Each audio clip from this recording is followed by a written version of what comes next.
Well, hi, all. I'm Tim Adams, multimedia producer at AEW, and welcome to another AEW interview. Today, I'm joined by Sasha Zhoya, who's, well, safe to say, done pretty well over the past few weeks and months. For those of you who don't know, Sasha is 19, and at the recent Under-20 World Champs in Kenya, he broke the world Under-20 record in the 110-meter hurdles with 12:72. He also holds the world Under-20 record for the 60-meter hurdles indoors. And I'm sure, to be fair, I don't know how much you agree with me in this, but you could well end up being the face of Paris 2024, depending on what happens over the next few years. And to be fair, like, I guess if anyone looks at you, Sasha, like, you are kind of this showman with the results as well. And I guess that's what the crowd love. Is that, essentially what you're about, really? Yeah, I feel like there's one thing, prancing about on the stage or on the track. And there's another thing, which is actually showing the results that, backing yourself a little bit. And that's what, my idol, Usain Bolt, did at the same time. He could vibe out on the track, but he would do the work behind it to show people that he is the athlete, not just a showman. I mean, it's a pretty amazing story when you met. I'm right in saying that you were in London for the 2016 Diamond League, and then and Bolt, and you were with the Jamaicans, and then Bolt looked up and you're starstruck and like, whoa, this is crazy. Yeah, I don't know how you guys got that story, but yeah, I was in 2016 Diamond League.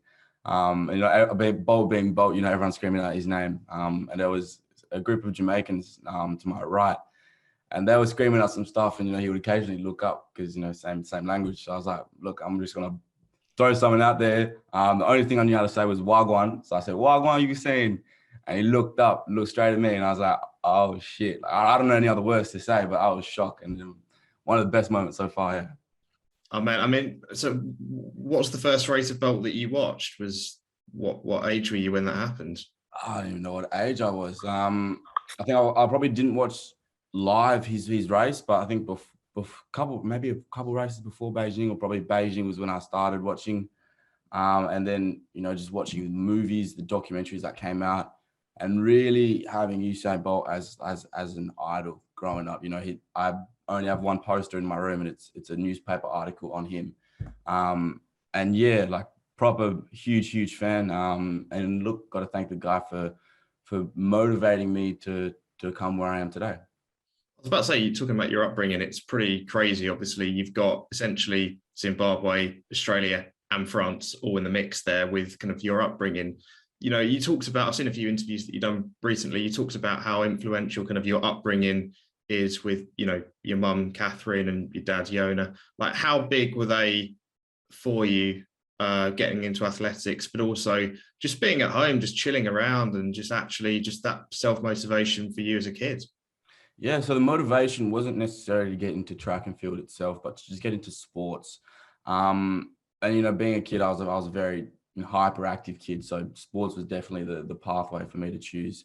But my sister bringing me to my first track and field meet, that's where I fell in love, and it was good to have parents behind me supporting me in the sports that I wanted to do, no matter if it was track and field, football, basketball. They're always behind me 100%. So when I made my choice of pursuing track and field, they were there at 100%. So it was a great upbringing. And same at home, home was always home, so everyone's got their rules at home, but we had a household that was very sports focused. So do our schoolwork, as long as the schoolwork getting done, then I can have as much fun as I want on the field of sport. How was the competition amongst the family? Big sports family, must have been pretty intense. Well, the family itself is very, very competitive, but my two parents are actually musicians, so they're not exactly on the sports side. They do obviously do some sport, keep fit and stuff like that, but the real competition came from me and my sister. So me and my sister, there's always the clash of competition between siblings, but being siblings that, were very sport driven, we made a competition out of absolutely everything. So it made times very hard because I was a younger brother. So I was always, trying to do the competitions with her, and she would technically win most of the time. But I remember I was doing a track and field competition, triple jump, and she was a pretty good triple jumper. And I did a jump, I got a PB, I was second, but I was more hyped that I broke my sister's record than I actually made a PB or got a medal. So I was like, yes, beat my sister finally. So yeah, always competition in the household. Amazing. To be fair, I've got a younger sister as well, and that's exactly the same with us. It's just, yeah, And my mum does amateur dramatics as well. So there you go. Talking about that then, actually, because music and the arts, I'm right in saying you did ballet kind of growing up as well. Like, it's not surprising to me looking at that, because you were so expressionate as a kid, your love of the performing arts, your love of arts in general, to then what you're doing on the track and actually how you're expressing yourself with, you're very centered about your own identity. I can see that from you as a person, even on the TV. And, I can't even imagine what's going through your head when you're kind of thinking about all those things. But the point is that growing up, arts is a massive influence for you. Yeah, I think the arts taught me, being on a stage itself, it's quite confronting. It's either yourself or you're with a group of people, and eyes are literally 100% on you, and you can see the eyes on you. So growing up with that background, I feel like it just taught me to be myself and be natural and be comfortable when people are watching, or no matter how many people are on the stage and the audience watching you, and the spectators. And I feel like I'm more comfortable and I do better when there's more people watching a competition, because they're there to see you perform and to see you race. And I don't know, it just gives me a vibe, and I'm like, well, they're here to watch me, so I may as well just show them what me is. So was there ever any kind of chance when you were kind of growing up as a kid that you would actually be in ballet full time, or? Yeah, so I was actually doing, for all my high school. So I was at a high school, which was a performing art high school. So I did 5 years at the College of Ballet and Contemporary Dance. After when I finished that, finished high school, went to University of Performing Arts as well, where I studied ballet and contemporary dance as well. Unfortunately, with the amount of travel that I do and being based more in France than Australia now, I had to stop that study. But I only recently stopped that last year. But I'm looking at something very, very similar to continue up in Paris. Yeah. Nice. And the kind of, when you went from that to athletics, was that an easy decision to then go athletics full time, that you thought, actually, I can not just do this as a hobby, but make a damn good living out of it as well? I never stopped doing dance. I was doing dance and athletics. I was using them as a beneficial for one each other. Dance is very, very complementary for track and field, especially in the hurdles. Agility, flexibility, and strength, specific muscle strength that you can't work on in the gym, where you can work on at the bar. So even today, I'm still dancing because it's very, very complementary for track and field. And the choice that I made to be more professional in the track and field was kind of an ongoing decision as my life was going on, because I was performing more in track and field than any other sports or art. So it was natural choice for me, kind of like a natural selection. But look, so beneficial. So I keep the both in my pocket. I was about to say, you touched on it there. The technique that you would have had for that is so influential for what you have. It's almost, with the hurdles, there is an element of gymnastics to it. There is. Yeah. Gymnastics and rhythm as well is very important on the hurdles. Did that come naturally to you then, based on just what you've had previously with kind of your experience at performing arts? Yeah, I feel like, passing the hurdles, I feel like I might be quite comfortable passing the hurdles. I'm not the tallest hurdler, as you know, like I'm 183 on my best days, so sometimes I'm 182. So 182, 183, and there's some hurdles out there who are a lot taller, so they can pass the hurdle barrier a lot easier. For us smaller guys, it's really important that we have the flexibility and agility to get over the hurdle. And having a background of contemporary dance and ballet, I feel like it just makes it a lot easier for me to pass the hurdle, and it's something that I don't exactly have to work on in training, because I already have a fundamental base of it already. Yeah, I mean, you spent some time in Australia and France as well, and obviously representing France now, which is pretty damn exciting, with the next Olympics in Paris. But was that an easy decision again to kind of represent France? Because obviously you were living in Australia, was it 6 months kind of the year as well? And obviously, you represented Western Australia, if I'm right in saying it. WA, yeah. Yeah. So, like, how was that, and what was that decision like?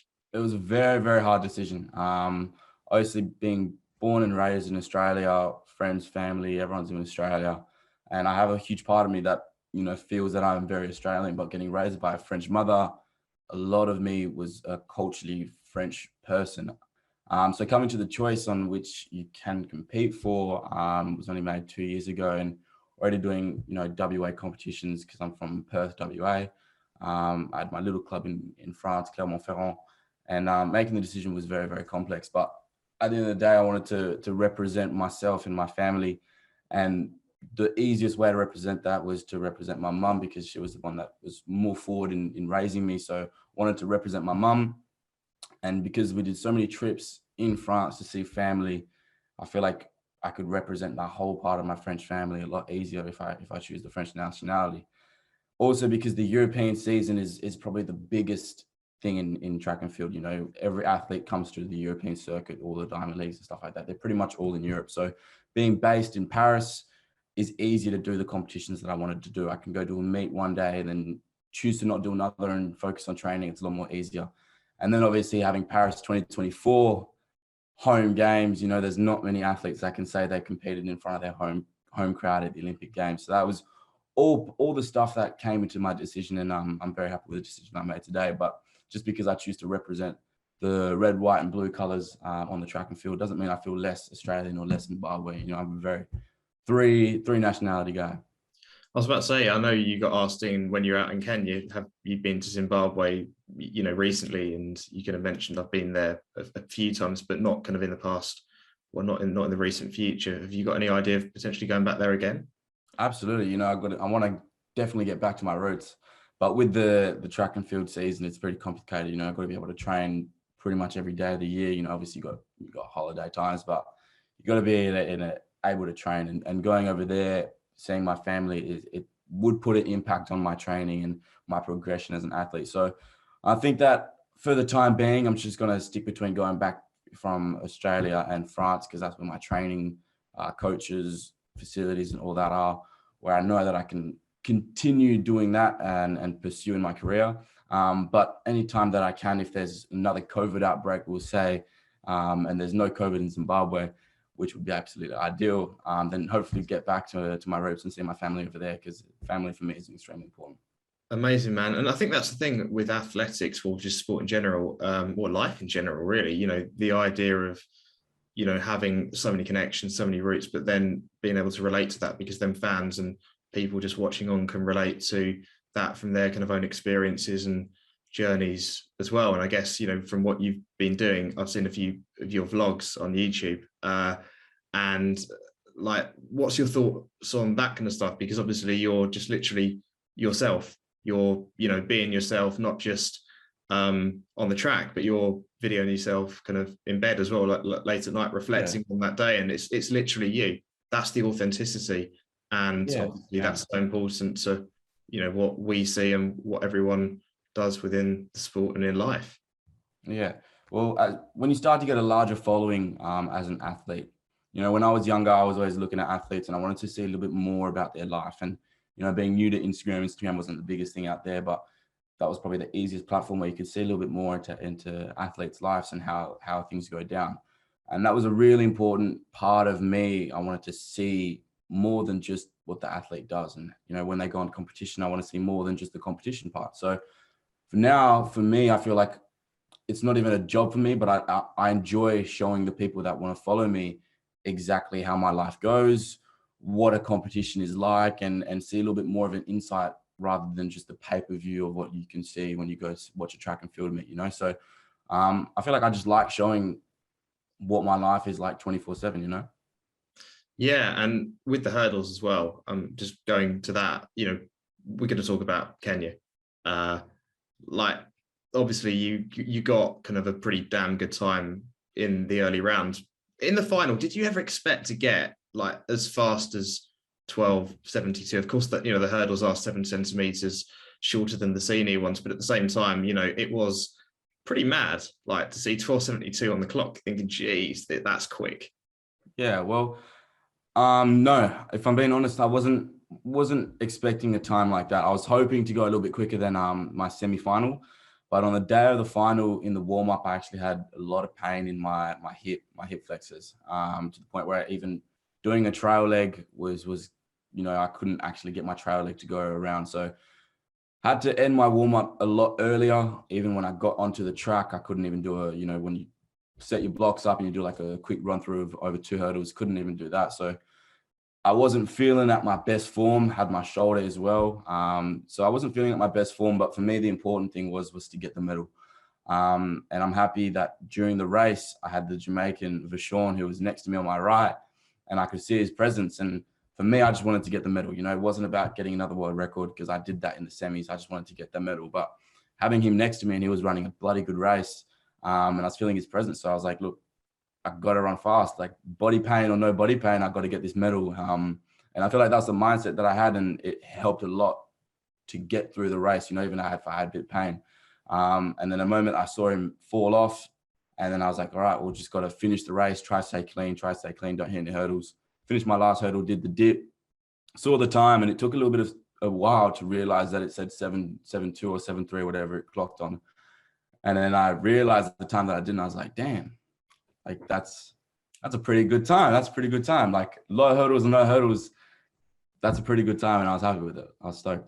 What kind of reactions did you get at like the end? Did you get like messages from people which you never expected, and you thinking, oh man, this is pretty crazy? I had the big dog Grant Holloway message me, which was your Insta story. Yeah, I was absolutely stoked about that because he's probably the big man right now in the hurdles. You know, 12.81 over the real high hurdles. World records being 12.8. So he's there, and he's probably going to break it sometime soon. So that was a serious message, Mama. But then I also had my idol, Devon Robles, who sent me a message. They didn't send me a message. He sent my coach a message to send a congratulations to me. And that got me way overjoyed. So that was dope. But then also just the messages from fans out there, you know, couldn't respond to everyone because there's a lot of messages, but knowing that you have so much people supporting you and congratulating you and behind you, that was an amazing feeling as well. Is it pretty crazy that you're going to making these waves at like 19? And I know, you know, like for Bolt, for example, did this at such a young age as well, but you're not just winning, you're setting records when you are winning as well. So you're kind of making that statement, you know, people are going to look back and say, oh, Sasha Zhoya holds this record from 20 years in the future. And that must be kind of mad, I guess, kind of when you're kind of out of Kenya and you're out of that bubble and going into kind of the off season soon, that you'll be able to reflect and go, yeah, actually, damn, that was pretty cool. Yeah, I feel like for now I'm happy with what I've done. But you know, we see a lot of people who are good in the junior under 18 ranks who don't get to make it through to the next level, which is the most important level, the senior ranking. I feel like if I can put my name in the books in the senior ranking, whether that is as a world record holder in the senior books or, you know, a gold medal holder, a world champs, indoor champs, or an Olympic Games, that's when I would look back on what I did as a junior and be like, okay, well, to me, that means more because it was an actual progression to my full career rather than right now. I'm like, okay, it's a good step or good engrave in the stone, but I want more. I want to be one of the greatest of all time on the hurdles, not just as a under 18 or as or a junior, you know? So why the hurdles? Hurdles was the first event that I got technical with. Mum was loving hurdles when I was younger. So, and I wasn't the fastest on the hurdles. I was second on the hurdles. So we're like, let's get technical on the hurdles because hurdles is something where if you're good technically, you're going to be faster than the person who's just quick naturally. So we got technical with that. And I don't know, I just love the fact that I can gain more speed in the hurdles just by learning technique rather than trying to gain more speed. So then ever since then, I guess I had a good base of understanding what hurdle technique was, and it may have put me a little bit in front. So stuck with the hurdles a little bit, but I was also vaulting and continuing the sprints at the same time. So I don't know. I like events who are very, very pretty technical because then you can find a way to get a little bit more ahead of the other person. Yeah. I was about to say, what's kind of the goal for you over the next, is it to go into Diamond Leagues over the next year and get to that senior level and see, you know, what happens, continental kind of tours as well? Yeah, well, next goal is to have hopefully a smooth passage on from 99s to 106. That's the first goal. But then look, there's huge amount of competitions next year. There's the indoors, the World Europeans, and the World Outdoors. So look, there's big comps. Obviously, if I can qualify myself, that's the goal number one. But then also get into the Diamond Leagues, get into the real competitions, and take on some of the best guys. I'm going to be the underdog because I am the young one. But look, age doesn't mean a thing when you're in the senior rank. So it's there for everyone to win. So what do you make of the competition out there? I mean, I'm guessing you must know some of the guys pretty well, but also like I think with athletics more than a lot of other sports. I mean, you saw what Hansel Parchment did with that volunteer out in Tokyo and like that humanity side of it, and you're just thinking, oh man, this is pretty cool to be competing against them. It's showtime when like you're on the track, but off it, I'm guessing you guys must be pretty damn good friends. Yeah, absolutely. You know, everyone's friendly until it's right behind the block, and that's the moment where everyone's, you know, very focused. It's one versus one versus one versus one versus one, but it's only like that for about 13 seconds, and then as soon as you're done past the line, and you know, everyone's mates again. And that's what I love about track and field. You know, you're normally going to be friendly with most of the guys, even if it's your number one, you know, enemy, as I say, you know, your one-on-one competitor.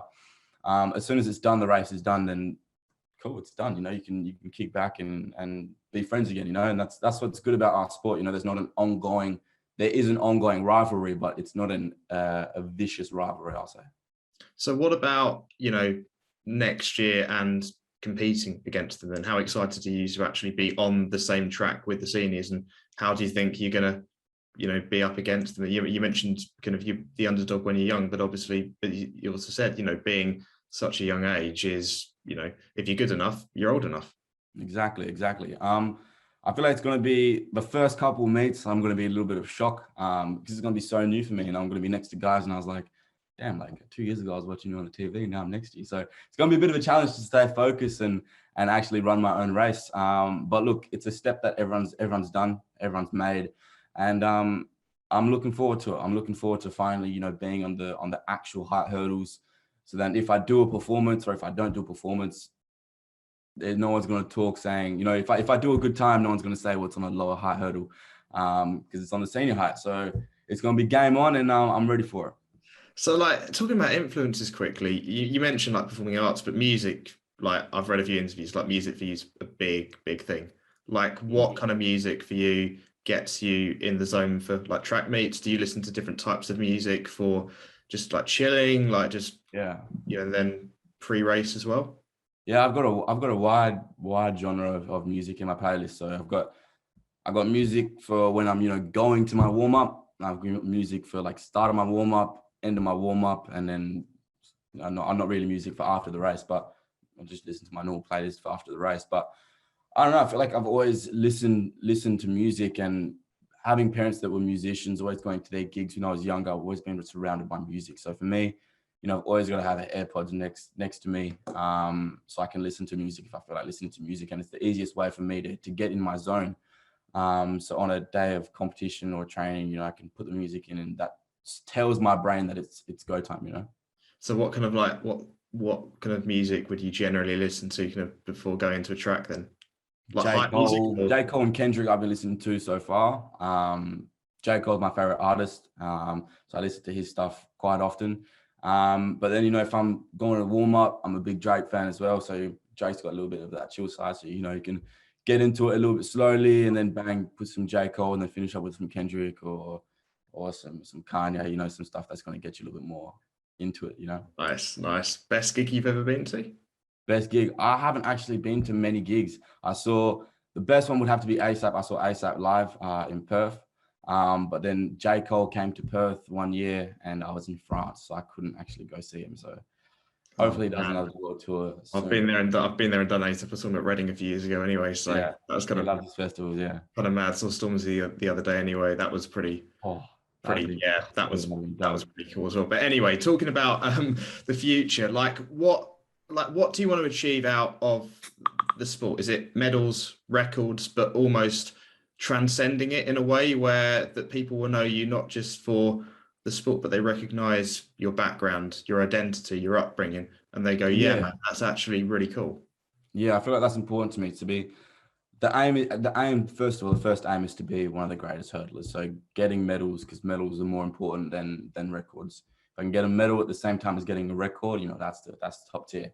But then I want to be known for, you know, on and off the track. You know, you see, look, some of the greatest athletes, they're known for their sport, but they're known for not just their sport. They're known for outside, just their personality and their character, because they've got a likable character type of thing. So, you know, I'm just trying to be myself. And if I can be myself and people like who I am, then that's the main thing. There's people that don't like who I am. Sorry, but look, that's me. I can't please everyone, you know. But look, as long as I can be myself and vibe how my life is going, then that's the main thing. So what is yourself then? How would you kind of define yourself? Is there an easy way to say that, or? Yeah, like, look, someone that's focused but doesn't take life too seriously at the same time. If you guys watch my clips or on the competition day, you know, I'm serious, but you got to have a joke at the same time, because if you take things too seriously, for me, if I take things too seriously, then it's just going to stress me out and drive me crazy. So I like to have a little bit of jokes and be a little more relaxed with it. And just finishing off, you know, you got this 200-meter tonight. Then, can we ever see you kind of on the flats in the future as well as the hurdles, or you mix it up a bit, or is that going to be a I'm possibility? always going to be on more than one event. That's an aim for me. You know, if I can be on the hurdles and do some good stuff on the hurdles, that's good. But I want to be able to do some good stuff on the flat as well, on the 200s, on the 100s. Taking a little bit more time to get there, just because my explosive side isn't as good at the moment. But look, everything gets worked on, and hopefully you guys can see me in Diamond Leagues doing more than one event. That's a good goal for me.